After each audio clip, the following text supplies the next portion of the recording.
এই জয়কে সব ফরম্যাট মিলে বাংলাদেশের ক্রিকেট ইতিহাসে সেরার স্বীকৃতি দিয়েছেন অধিনায়ক নাজমুল হোসেন শান্ত।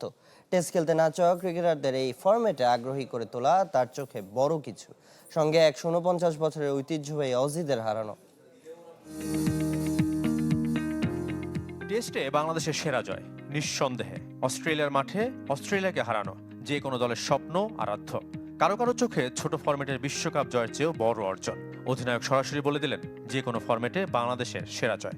আমার মনে হয় যে বাংলাদেশ ক্রিকেটের অল থ্রি ফরম্যাটস মিলে আমাদের অনেক বড় বড় জয় আছে, বাট আমি বলবো যে সোফার এটা সব থেকে বাংলাদেশের বড় একটা জয় এবং এটার পেছনে অনেক পরিশ্রম ছিল। সো আমি মনে করি এটা বাংলাদেশের ইতিহাসের সব থেকে বড় জয়।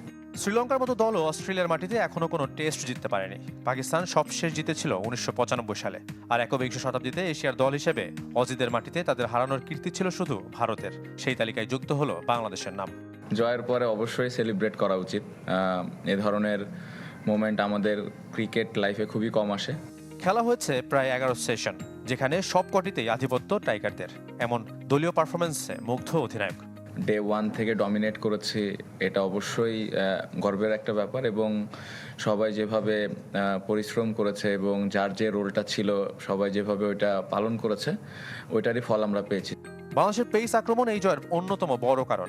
৫ বছর আগেও যেখানে বাংলাদেশ পেসারদের টেস্ট খেলার আগ্রহ ছিল কম, এখন তাদের মানসিকতা এসেছে বড় পরিবর্তন।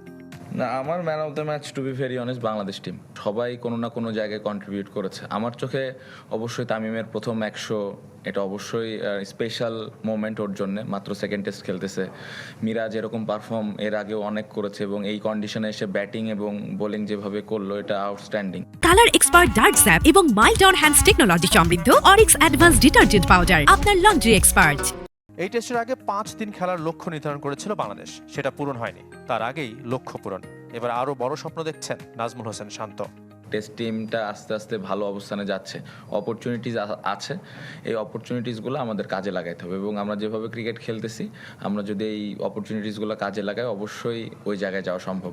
ম্যাকায়ে ২২ আগস্ট শুরু শেষ টেস্ট। ইতিহাসের পাতায় আরো বড় অধ্যায় যোগ করার অপেক্ষায় বাংলাদেশ। শাফাত মিদুল, চ্যানেল 24।